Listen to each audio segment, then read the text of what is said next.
Ah, biftek. Wow. Nədir? Nədir çıxdı? Sən nəsən? Ha. Sən kişisən, ha, yavaş. Ne oldu kızım krokodille? Əla, süper. Sözüm də. Yok gaz verme, gaz verme. Gaz. Mən axırda xatıya salmaq səsim. O yaşamadığın uşaqlığı yaşamaq buna deyirlər bax. Həqiqətən də. Novxanı. Afiç Novxanı. Ay dada, ay dada, ay dada.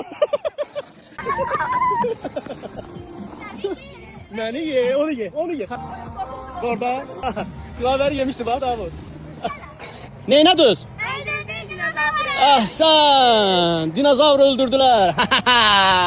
Ben aşkını sındıra. Bu aşkını sana kim vermişti? Aydın Kazım olmuş.